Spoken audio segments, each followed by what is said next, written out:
Got a pretty good battle shaping up in Michigan. A Michigan Democratic Senate candidate taking heat over some leaked audio. This happened right after the killing of Iran's supreme leader about a month ago. Here's in part what he told his staff. I also want to remind you guys that there are a lot of people in Dearborn who are sad today. So, I just don't want to comment on Khamenei at all. I don't think it's worth even touching that. Okay, that candidate is Abdul El-Sayed. He wants to be a senator from Michigan, and he's my guest now. And, sir, good morning to you. Thanks for coming on here. Want to give you a chance to hear you out. You know what Iran has done for almost 50 years. Why did the comment come off that way with your staff, sir? Look, I'll tell you this. We're in the midst of a war. We don't need to be fighting. It's illegal. It's immoral. It's using our tax dollars to raise our gas prices from a MAGA-backed movement that told us that they would never get us into another foreign entanglement. And here we are. And I just want to remind you that most people in the city of Dearborn and Dearborn Heights are not Arab American. They are white. And they're worried, just like I am. They're saddened by the fact that their tax prices go up and they are watching their gas prices go up with it, all to fight a war that we shouldn't really be a part of. Yeah, I appreciate the fact that you're against the war. I understand that. But there are more people in Michigan that are going to side your fate politically who don't live in Dearborn, Michigan. Would you accept that? And would you also accept the idea that some Arab Americans in Dearborn may see the downfall of this regime as a good thing? You know, Bill, I'll tell you this. There are many people who see the downfall of the regime as a good thing. But the question of whether or not it was pursued legally, that's a different question.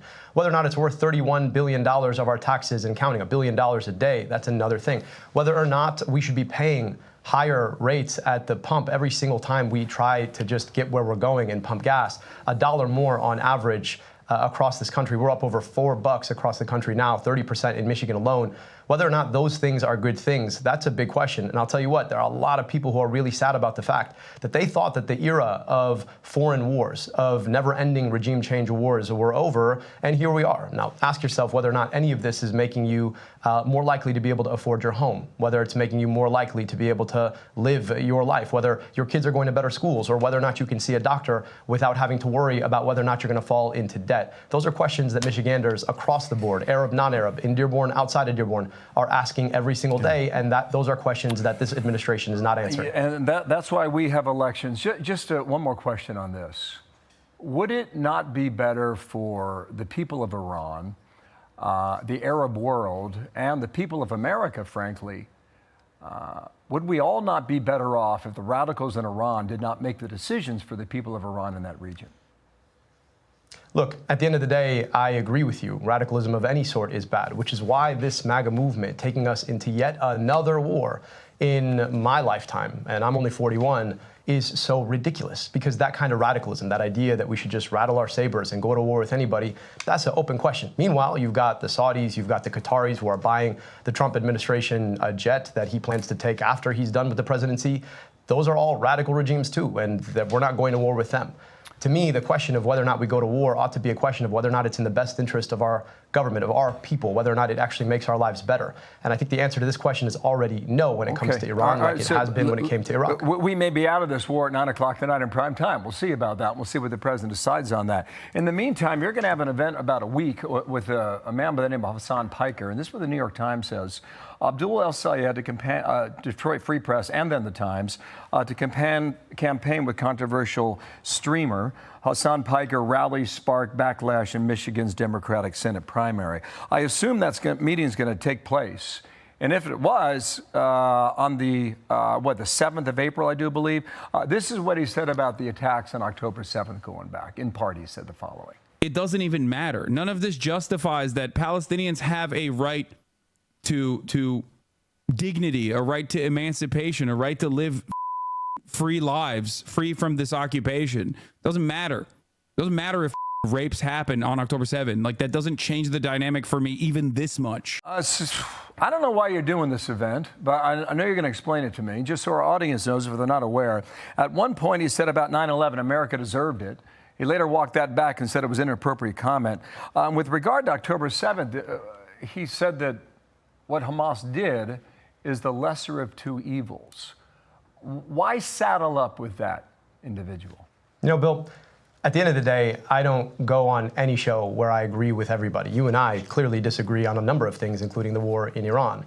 To me, it's about speaking to a broader audience. I'm on this show right now because I'm wanting to speak to the broader audience who are getting a bum deal because of this war. And I'm wanting to speak with Hasan's audience too. So just because you invite somebody to campaign with you or you're engaging with them does not mean that you agree with them. Famously, the president had dinner with a known neo-Nazi among many, many others. This is about being able to bring people back into our politics. Every day, 30,000 people and counting tune in to Hasan's stream.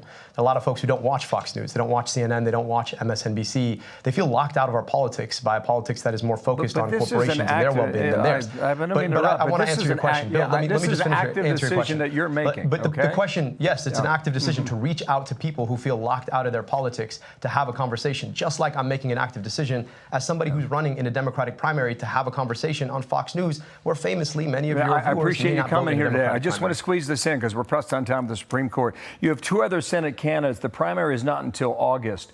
It appears to me that the lane you're picking is the far left progressive lane because you believe that is the only chance of winning. Does that sell in Michigan, a battleground state? Bill, I'll tell you, I don't believe in left and right. I believe in the people who are locked out and the people who are doing the locking out. I'll always be on the side of the people who are locked out. They deserve a politics that's not corrupted by corporations, a politics where we put money back in your pocket, and we finally guarantee health care through Medicare for all. That's not a left idea. That is an idea for people against the corporations who've dominated our government for far too long. Thanks for your time. Abdul El-Sayed is one of the races we're watching. Thanks for coming on. Bill, anytime. Thank you so much. Be sure to like and subscribe for all the Fox News latest on YouTube and catch full shows streaming now on Fox One.